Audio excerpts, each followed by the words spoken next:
You have exactly $11 in your bank account, not $11 and some change. You know this because you checked it 3 times this morning. The rent is due in 4 days.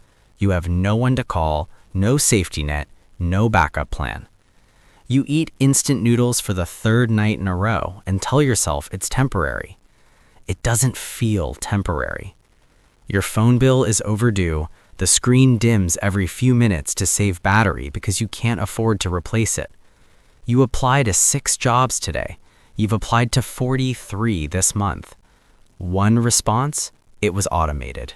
This is level 0, not the beginning of a success story, just the beginning. You get a job.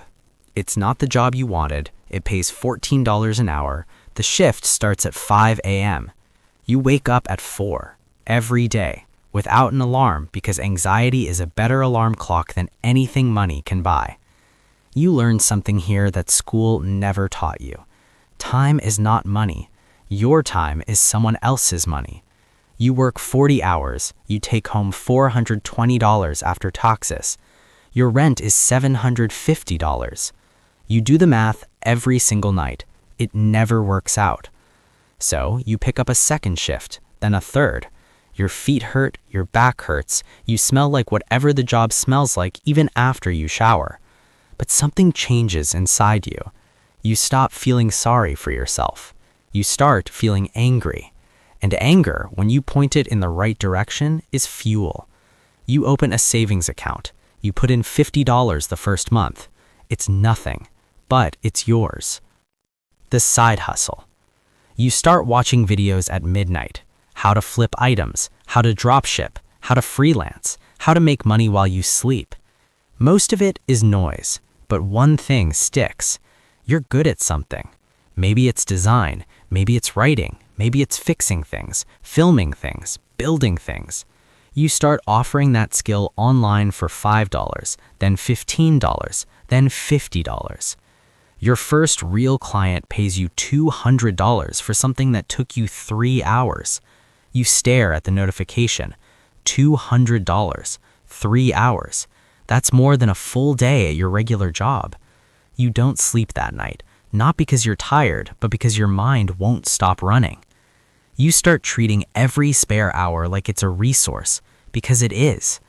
6 a.m., main job. 6 p.m., side hustle. 11 p.m., learn something new.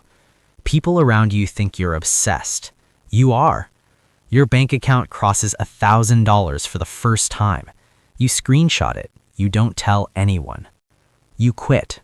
Not impulsively. You planned it for 4 months. You saved 3 months of expenses. You had 2 consistent clients.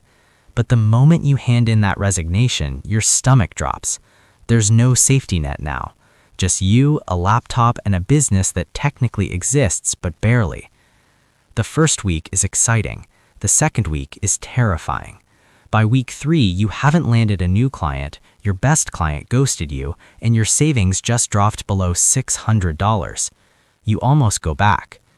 Almost. Instead, you send 40 outreach messages in 1 day, cold emails, direct messages, LinkedIn requests to people way above your level. One of them responds. A small contract, $800 a month, retainer. It's not enough, but it's proof. Someone is willing to pay you consistently. You build from there. By month 4, you're making $3,000 a month. Not rich, not even close, but free. The operator. 3K becomes 5K. 5K becomes 8K. You stop selling your time. You start selling systems. You hire your first person, a freelancer, someone to handle the parts of the work you hate. It feels strange paying someone else, but then you realize while they work, you can get more clients. So you do. You start thinking in leverage. 1 hour of your time creates 5 hours of output.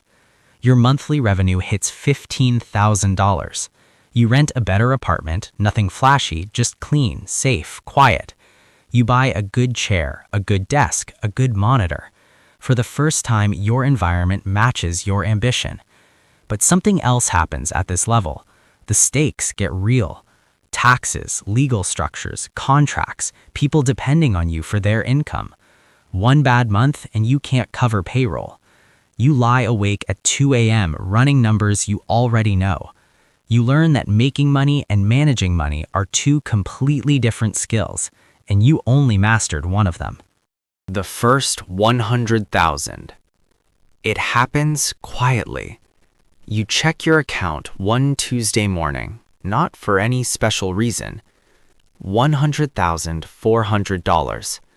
You don't scream. You don't call anyone. You just sit there. This number used to feel fictional, like something that happens to other people. People with the right last name, the right school, the right connections.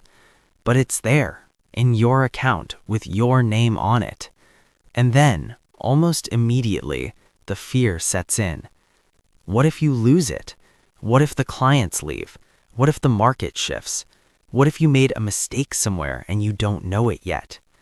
You realize something brutal at this level. Wealth doesn't make fear disappear. It changes what you're afraid of. You start investing. Index funds first, conservative, safe. Then you meet someone at a networking event. They're talking about a deal, real estate, a small multifamily property. They say the numbers make sense. You do your own homework. 3 weeks of research. The numbers do make sense. You write the biggest check of your life. You understand now that money moves through people. Not banks, not apps, people. You start going to the rooms where deals happen. Conferences, private dinners, mastermind groups. It costs money to be in these rooms, thousands of dollars in some cases.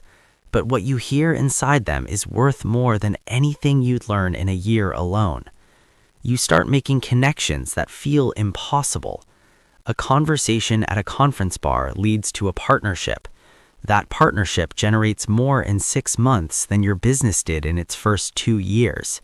People start asking you for advice. You're not an expert, not really, but you're further ahead than they are, and that's enough. You start building your public presence, not for ego, for deal flow. When people know what you do, opportunities come to you instead of you chasing them. Your network is now worth more than your net worth. That's the secret nobody writes about in books. You have $500,000 across different accounts, business, personal, investment. Your lifestyle hasn't changed as much as you thought it would. You drive a nicer car, you fly business class when the flight is long, you don't look at prices on menus, but you still wake up at the same hour. You still feel the same pressure. Because at this level, you see how the whole machine works, and it's not clean. You see people cut corners. You see deals that aren't quite legal presented in language that sounds like they are. You see how money insulates people from consequences. A man worth $10 million does something that would destroy someone worth nothing. He pays a lawyer. It disappears. You watch this happen, and you have a choice. You can stay in the lane you built, slow, clean, sustainable. Or you can move faster. Almost everyone at this level starts moving faster, and that's where it gets dangerous. The first $1 million. Your net worth crosses $1 million. Not income, net worth. Real assets, real equity. Nobody throws you a party. Nobody knows. You don't announce it, because you understand now what that number actually means. It's not freedom, not yet. $1 million invested at 7% annual return gives you $70,000 a year. That's a decent salary. That's not a lifestyle. That's not security in the way you imagined it. You realize the goalposts moved when you weren't looking. But here's what's real. You think differently now. You don't panic about expenses. You analyze them. You don't chase opportunities. You evaluate them. You've failed enough times that failure lost its power over you. And you've won enough times that you trust your own judgment. That trust, not the money, is the actual asset. But here's what they don't tell you about the first million. You had to become someone else to get here. Some of who you were before, the hunger, the rawness, the desperation, that's gone. And sometimes, in quiet moments, you miss it. Because that version of you was fighting for something. This version of you is just protecting it. You sit in a restaurant you used to walk past and stare through the window. You're at the table now. The food is excellent. You're eating alone.